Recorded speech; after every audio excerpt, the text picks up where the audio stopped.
Okay, we're recording. All right. So I want you to remind me where we are. I'm not 100% sure where we are as a group. So what do you got? Yash, speak up, man. Where are we?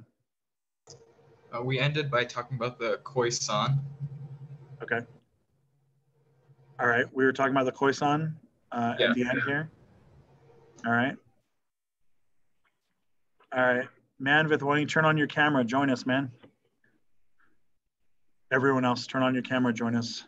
I prefer us to have the microphones off, unmuted. That way we can have a conversation, but with this many people, maybe it's tricky. But it's, pay attention so we can try to keep the conversation going as best we can. All right, so someone who's not Yash, can you chime in and tell me who the Khoisan are? Like, why do they matter? Wait, where were we? Here, right? Who are the Khoisan? See, this is why you need your microphones on. All right, so let's get going here. Ilha, help us out, man. Who are the Khoisan? They were native to the Cape, and they allied with the migrants. Okay. And this caused them to be on second level. So there were white people, and then these Khoisan, or the colored, who sometimes got some privileges that the other black or darker skin. Right. Okay. All right. So the Khoisan are, how are they going to cement this status as being different than the other African tribes? Tyler, how are they going to cement this status? Is it because they interbreed with Dutch and they try to integrate? Okay. So they do interbreed, and they integrate. When Tyler says integrate, what does he mean, Alex?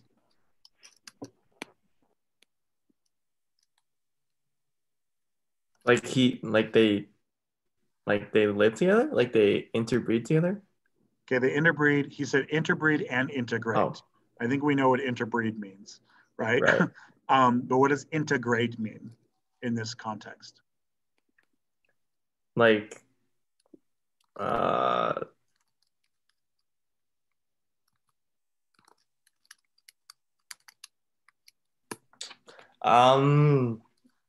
just I guess accept the Dutch culture. Okay. All right. Wentao, help him out. Can you give us some more details? What does it mean for them to integrate? Is it because they started living among them and started learning their language and stuff? There we go. Yeah. We're primarily, nicely done. We're primarily looking at that they're learning the language Dutch, and they're also becoming Christians, right? Those are the two big things that we're looking at, right? Okay. So we did not get into the philosophic underpinnings, right? Am I correct? We did not do this? Okay, let's do this. All right, so this should be big number C, I think. Is that right? B? Where are we? D. D? Anya says D? All right, Anya says D, and I trust her. All right, so D, these philosophic underpinnings of apartheid. We're gonna get two big underpinnings here. The first one that we're dealing with is Calvinism. Calvinism. Now, this is something that you should have learned from AP US last year, right? So what is Calvinism? Ian, do we know what Calvinism is? Do you remember from last year? Isn't it trying to use science and technology to advance as a society, kind of? No. Is that no? I'm not sure what that is. I'm not sure what you're talking about, but that's not Calvinism. How about you, Raul? Do you remember? No? Anya? I do not, no. Was it the predestined, that people are predestined towards one, to being good or to being bad? Yeah, so that's pretty good. That's the central idea of Calvinism, but we didn't get a definition of Calvinism, right? But Yash, you're right. That is the central idea. All right, so Calvinism is a very strict branch of Christianity based on the teachings of John Calvin. It's a very strict branch of Christianity based on the teachings of John Calvin. Manvith, were you in class when we did this? This might be a little bit of a review for you, right? I think you're the only one for whom this is a review. Yeah, I was there. Yeah. Yeah, because I'm pretty sure Tyler wasn't in class, right? This is new for you, right, Ty? Yeah, okay. That's Manvith. Just hang tight for just a moment. We'll get to new stuff for you in just a moment. Okay. All right. So Calvinism is a strict branch of Christianity based on the teachings of John Calvin. Okay. The next thing you need underneath that is Calvinism focuses on the idea of predestination. That's what Yash, I think it was Yash, right? Yash had mentioned earlier. All right. So predestination, what does that mean? Someone who's not Yash, can you chime in and remind me what predestination means? Is it similar to manifest destiny? No, it's not. It is not. What do we got? Mike? Oh, we got two Michaels. All right, Zong?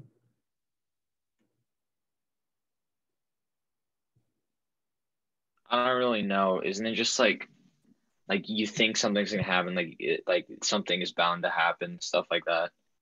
Yeah. Yeah. So it's a religious context. Michael Lou, do you remember? I guess it's just like from when you're born, the identity that you have when you're born, just based on that, you're put in the category of like good or bad. That's pretty good. That's pretty good. Predestination is the idea that you are destined to go to heaven or hell and that God knows it before you're born. Oh. Right? There's some logic here. If we're thinking the logic of Christianity here, right? If God knows everything, then God already knows if you're going to hell. Right? If he knows everything, then he has to know everything. That's the way knowing everything works. Right? So if God knows everything, then he's going to know that you're going to go to heaven or you're going to go to hell. And he knows that before you're born. He knows that, when you're -1 day old or -1,000,000 days old, right? Like he knows that. God just knows that. That's just what God knows, right? So predestination focuses on this idea, okay? Now this idea may not seem like that weird of a concept, but it changes behavior, right? Because if I'm already predestined to go to heaven or hell, why would I ever be a good person? Why bother, being faithful to my wife or being nice to people? Why would I ever do charity work? Why would I help you? I've been talking to you guys now for 10 minutes and I haven't murdered any of you yet, right? Why would I bother not murdering you? If I'm already going to heaven and I'm already going to hell, what does that mean for my behavior? Does my behavior even mean anything? Wentao, you're shaking your head. What do you think, man? Your behavior doesn't really matter anymore because the judgment is already predetermined. So whatever you do doesn't really affect what happens. Right. So it feels like that's true, but John Calvin would disagree with you on that one, Wentao. But emotionally, it kind of seems logical to me that you're right. Right. But John Calvin disagrees. Do any of you guys understand why you should be a good person according to this? Because if you're born a good person, then you'll do good anyways. There we go. Now we're getting there. What you need to put in here, predestination changes behavior. Okay? It changes behavior. What it does is your good behavior becomes evidence of the fact that you're saved. The traditional way to think about this, the Catholic way to think about this, Muslims think about this way too, is that your behavior gets you into heaven, right? I spend my entire life doing good deeds and helping people and being Christ-like, right? And that good deed gets me into heaven. John Calvin says, no, you're already going to heaven.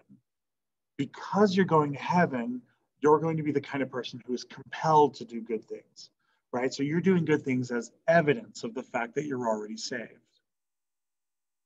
If you walk around doing bad things, that's the evidence that you're already damned. right? So the next line down here is the physical world becomes evidence of the spiritual world. This may seem a little bit strange, like we're spending a lot of time on theology, but this is becoming the underpinnings of the entire political system. So you need to be able to explain it. Like it's really important that you be able to explain this, even if I suspect I maybe am talking to an entire class of non-Christians, right? This is like my who's who of Asian students here, right? There's a good chance that I'm talking to all non-Christians, right? Anya, you get to represent all of Asian women today. Yeah. All right, well, it's good. At least the women of Asia picked a good representative. All right, so, but this is a who's who of Asian men today. It's kind of strange. All right, so the physical world is evidence of the spiritual world. This is where we're going to take another step here, because now you got to try to build a society on this. If the physical world is evidence of the spiritual world, then being born rich is evidence that God loves me. That's the next line down, right? This is all like a chain of logic that's happening here, right? If I'm born wealthy, if I'm born beautiful, if I'm born privileged, the evidence is that God loves me more. I'm saved because I'm rich. If you guys would have been saved, you would have been born rich too. But instead you were born poor, and that's how I know you're going to hell, because you were born poor and I was born rich.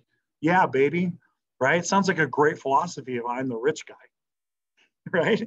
But if you're not rich, then it becomes kind of problematic. Okay, Hinduism has kind of a similar idea to this, right? In the case of Hinduism, it's a karmic retribution, that somebody who's born like the untouchable class, right? If I'm walking through Mumbai and I find somebody who's like untouchable, living in the gutter of Mumbai, I would look at that and I would say, well, that person is an untouchable living in the gutter because she lived a bad life in her previous life, and she's getting karmic retribution for it. And that's why she is poor and living in the gutter, right? That's kind of built into Hinduism and Buddhism in a way. And that same kind of a concept is in Christianity as well. Raul, do you have a question? Yeah. Does anybody like tell you when you're young, oh, by the way, you're going to heaven or you're going to hell? And if so, like who decides that and how? Yeah, so we're getting into some tricky stuff here, right? This is some tricky stuff that you're dealing with. Who is determining this, right? Because during the day, John Calvin, of course, is the one determining this, right? And it's going to be coincidental. This may shock you, coincidentally, that all the rich people are very, very quick to point out the fact that they're the ones who are saved, right? So I think you're identifying some hypocrisy already in here, right? This is where people would just all agree that if you are, better, then God loves you, right? So you'd say this guy was born rich, and so he's better than you.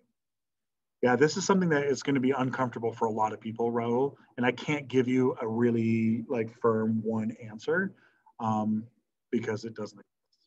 That one answer doesn't exist. Of course, the rich people are going to say they're saved, of course, right? This is where it's going to get really dark. The next line down is being born black is evidence that God doesn't love you. Right? Now we're going to turn it into a race thing.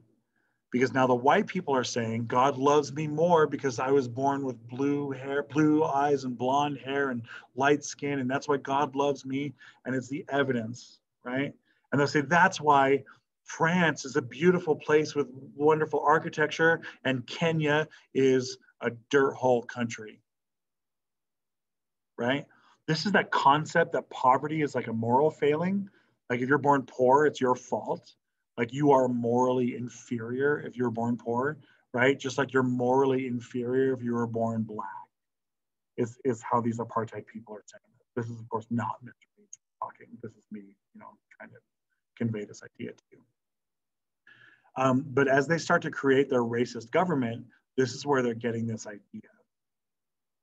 Okay, it starts to become pretty popular for them to believe that Africans are born the sons of Ham, sons and daughters of Ham, that they have that in the Bible, the devil or the people who are cast out of the kingdom of heaven are marked by the devil. And they start to believe that the devil marked them with dark skin.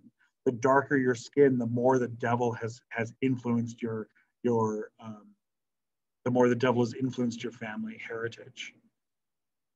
This is going to feed us into this concept of Afrikaner exceptionalism, right? Just kind of like American exceptionalism, they're going to believe Afrikaner exceptionalism, because they're going to say, just like Americans believe that God gave us this big empty continent for us to move into, so we can create the city on the hill, the shining beacon of liberty and justice for all, so too did God give the Afrikaners this land. You see a copy here, you see a duplication here going on, right? This is one of these parallel concepts. There's a difference though. Slavery in the United States has started when? You guys remember what year slavery starts, what century it starts in the United States? Oh, you're killing me. 1,000 AP US teachers just screamed in silence. 1605. Slavery starts in the United States in 1605, right? So all through the 17th century is where slavery is growing, right? The difference is that this colony is being started when? When is South Africa being started? Not in 1600, when?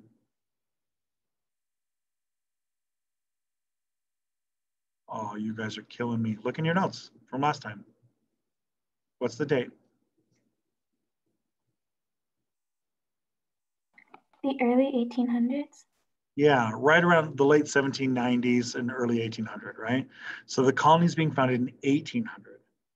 The world is a different place in 1800, right? Abolition is already in motion. We're already stopping slavery. They're already stopping the slave trade, right?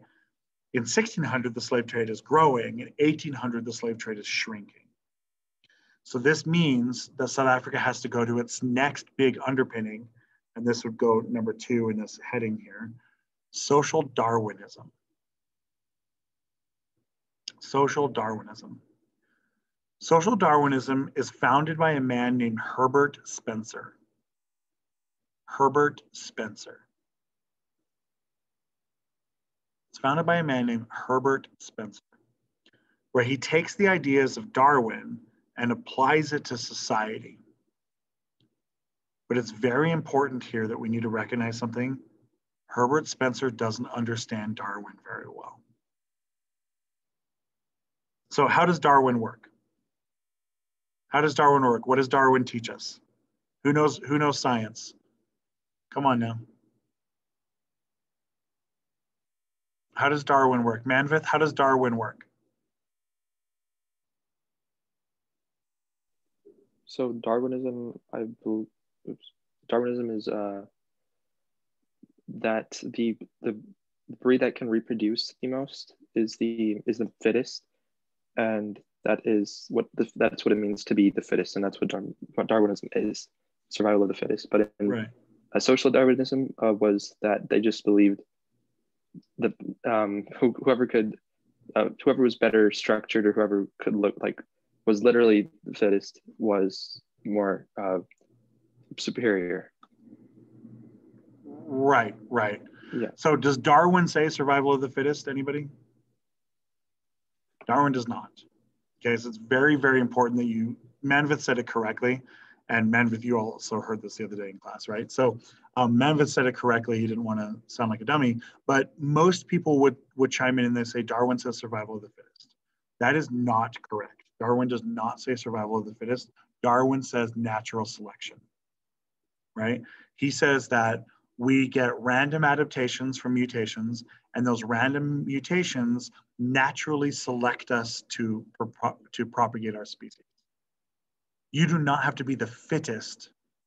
You just have to be fit enough to mate, to produce a baby. right?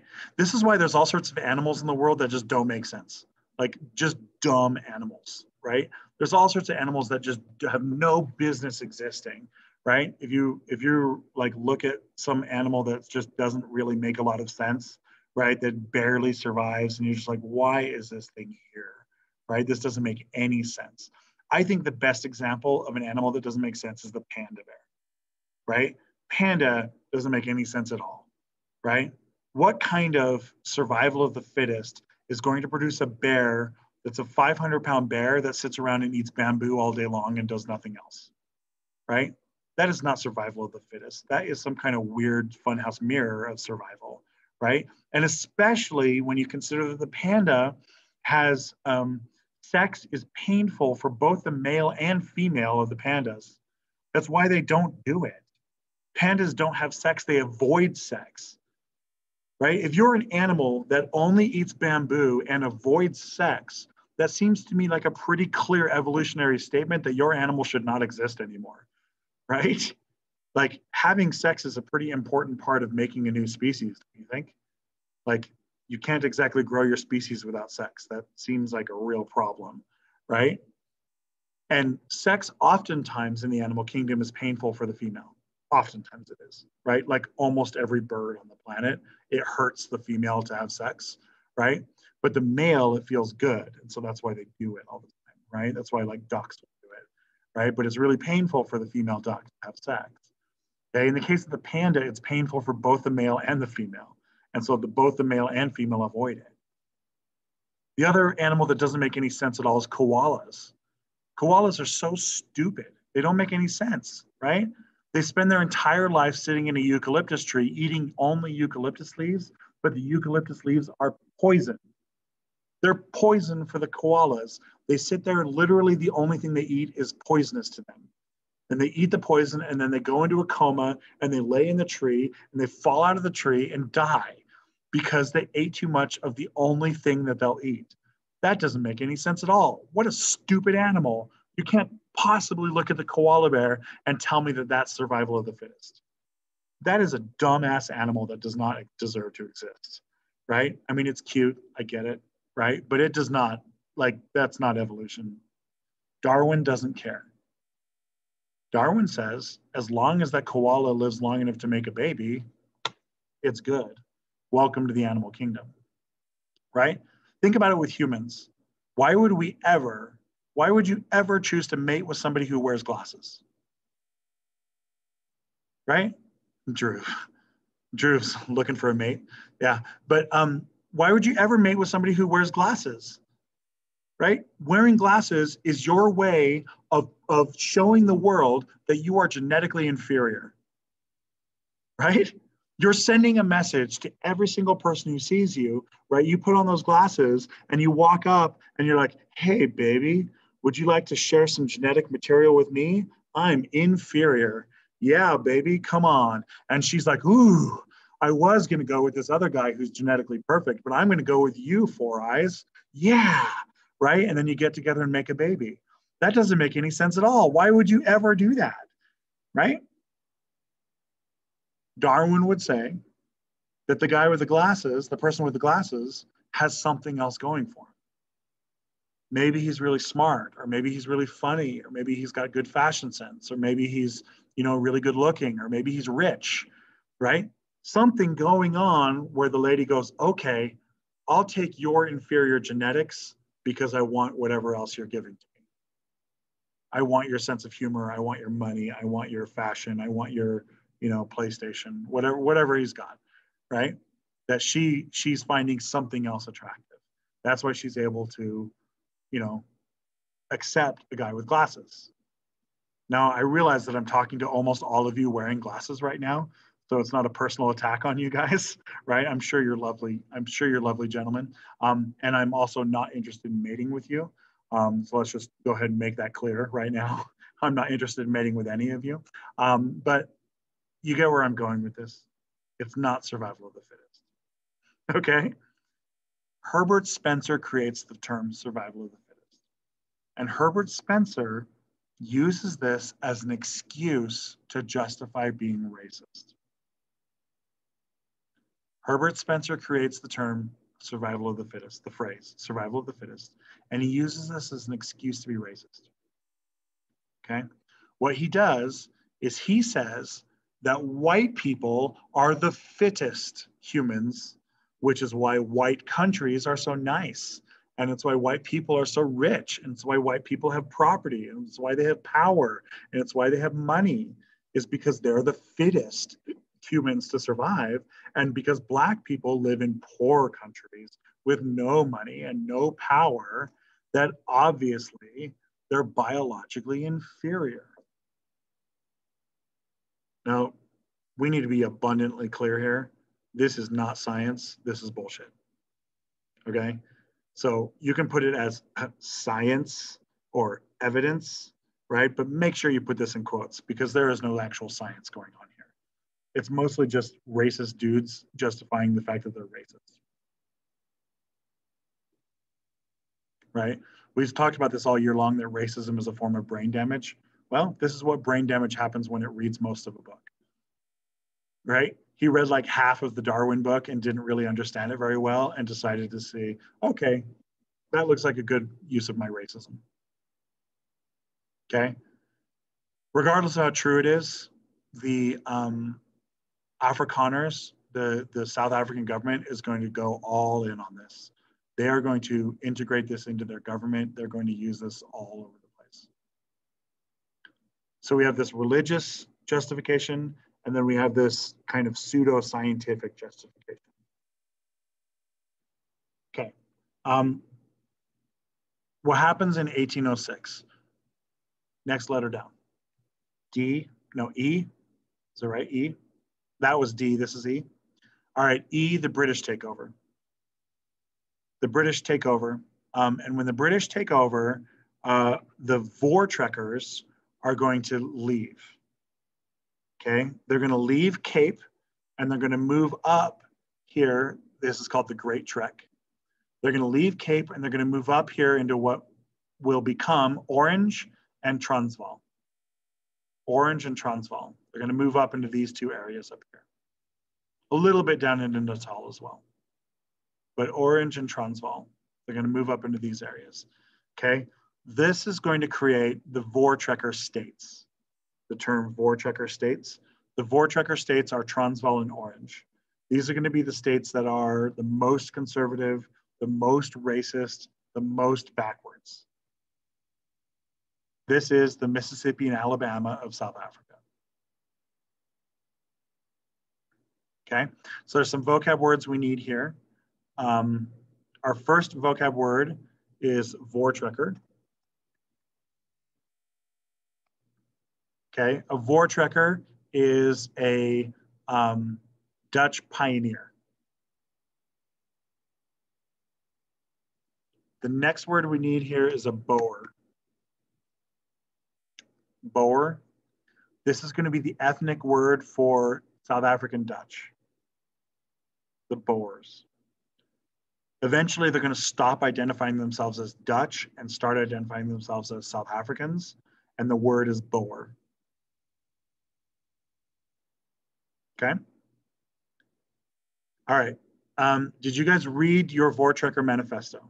I put the link on the page. Did you read the Voortrekker manifesto? Man, I know you read it, but who else? Okay. What is the Voortrekker manifesto? What is it, first of all? What is it? Zong, why don't you help us out? What is the Voortrekker manifesto? What is it?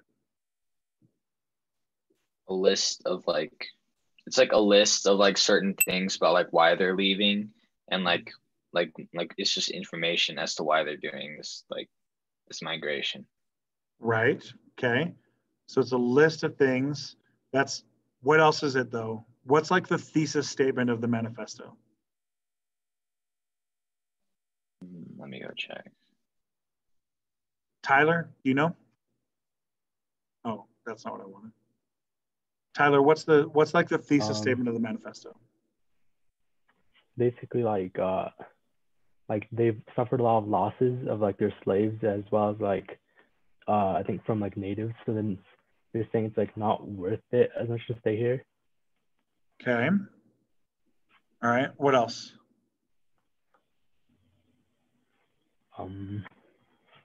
What else? Alex, help him out.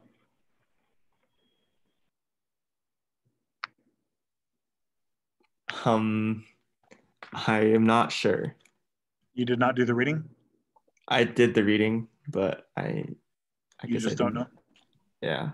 Okay. Anya, help him out.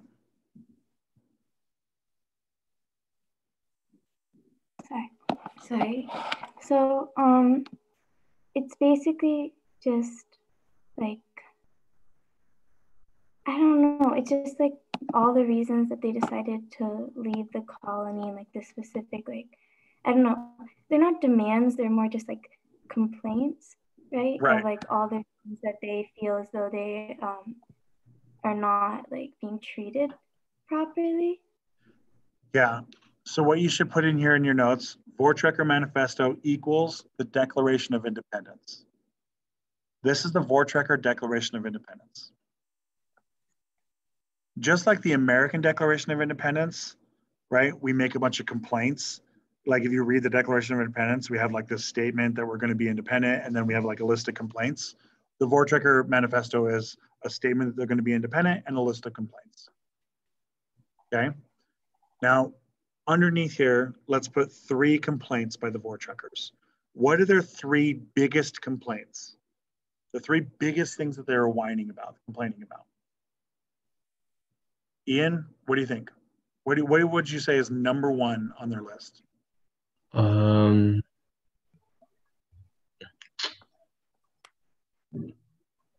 Would it be the losses of their slaves? And yeah, that's absolutely number 1, is that they want to preserve slavery. They want to protect and preserve and expand slavery. Right? There's something in here where they say that they want to maintain the, I can't see, you guys know everything. They want to maintain the relationship between master and servant.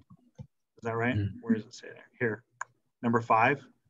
We're resolved that we will uphold the principles of liberty, but whilst we will take care of that no one shall be held in state of slavery, it is our determination to maintain such regulations as may suppress crime and preserve proper relations between the master and servant. Right? They're saying that they have to maintain slavery. Otherwise, letting all those slaves be free, they'll all just become criminals and it'll be chaos and we won't know what's going on. That's what they say. Okay? So they want to preserve slavery. What's their next big complaint? I agree that's the number 1. What do we think? What's their next big complaint? Drew, what you got, man? What's the next big complaint? So they did mention something the Kafirs. I believe that one where they where they have to pretty much, they say they endure the Kafirs. Right. Kafir is what? What is a Kafir? It's a slur for blacks, isn't it? Yeah, it is. Yeah.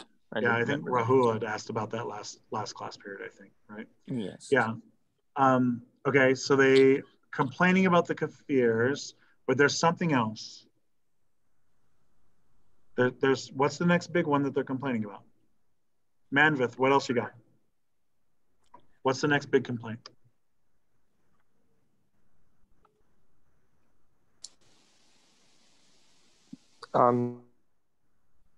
They complained that the religion wasn't being respected since they were a different denomination of Christianity. I think that what didn't agree with what South Africa was Absolutely. trying to. Yeah. Absolutely correct. Their number 2 complaint is that the British are trying to force the Church of England on them, the Anglican Church, right? And they want nothing to do with the Anglican Church. The Anglican Church is a relatively liberal church, right? Relative to Calvinism, which is like the strictest church in the world, right? So they don't trust the British. They don't like that, okay? Number 3, let's put a general distrust of the British. They don't like the British. They don't want to speak English. They don't want to be like the British. They don't want to be ruled by the British. They just don't like the British. Okay? But I think number 1 by far and away is the slavery. The Brits try to outlaw slavery, the Brits do outlaw slavery, And the Voortrekkers are really, really pissed, and they just leave because of it, right? So they're going to establish themselves up in the frontier up here. These are the Voortrekker states. The next line down, F, I think, number F is going to be the rise of the Zulus. These Voortrekkers moving out are going to coincide with the rise of the Zulu Empire. Now, the Zulus are not stupid, right? The Zulus see white people coming, and the Zulus start to unify as a collective tribe, right? We have this concept that these African tribes were like dumb, illiterate, isolated tribes, and that is not true, okay? They may not be able to read, they may not have a written language, but many, many, many of these people would speak 6 or 7 languages. They would have connections to other tribes, and those other tribes are talking to other tribes. You'd have like networks of trading and networks of communication going up and down the coast, like connecting to people 1,000 miles away, right? We know this to be true today, but the Europeans at the time didn't really recognize that complexity, okay? So the Zulus see this happening. They see the white people coming. They know that the Portuguese just took over Mozambique next door. They know that the French are taking over other parts of the continent. They know the British are taking over the parts of the continent. And so the Zulu unify themselves and they fight. Okay, the leader of the Zulus is this man, Shaka Zulu. Shaka Zulu. His actual name is Shaka Kasenza. That's his real name. That's his real name, but most people will just call him Shaka Zulu because the last name Kasenzagakona is difficult to say, right? It's difficult to say. So most people call him Shaka Zulu, and he leads his troops in battles against the whites. And the Zulus kind of very famously are this like warrior tribe, and they go through this like kind of superhuman training regiment that the Voortrekkers are going to write about this. There's a heavy dose of racism in the way that they describe this. But very famously, the Zulu would like harden their feet. They would like burn it and scar their feet, right? So like cut it and burn it and cut it and burn it. So their feet would become harder and harder and harder. And then according to the stories, the Zulu's feet would be hard like a horse's hoof. So the Zulu would be able to run at full speed, like over, thistles and thorns and rocks and things, and their feet would never get damaged at all, and that their feet were sturdier than British boots. The Zulu bring these like hardened leather shields that are able to stop small caliber bullets, but big hunting rifles and military guns go through them. The Zulu also don't fight every time with spears and shields, though all the artwork is going to show you that.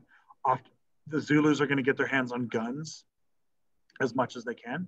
The Zulu will try to play the Europeans against each other and get guns. They'll go up to the British and say, hey, we hear that you hate the Dutch. If you give us some guns, we'll kill the Dutch.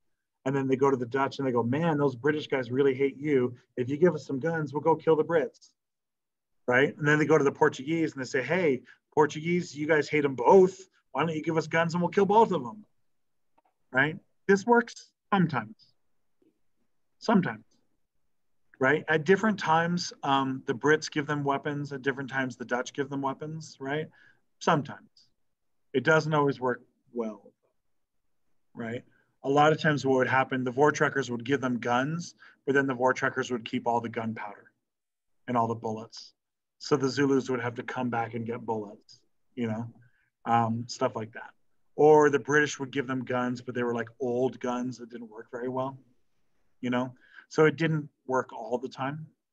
But the Zulu are going to go down as this, great warrior. And this is, of course, going to cause a huge conflict. It's going to be a series of wars with the Zulu over the next couple of decades. Okay? Just like how the United States expands, so too do the Dutch expand. So let's look at this artwork here. Let's do a little bit of analysis of this artwork, and this might be the last thing we do. Class is out in just a minute. All right, what do we notice with the artwork right off the bat? Yash, start us off, man. What are your eyes drawn to? What are you supposed to look at? Oh, I'm sorry. The bell just rang. We're going to have to pick up here next time. My mock trial team is coming in. We have our social after school. I'm going to stop the recording real quick. Sorry, Yash.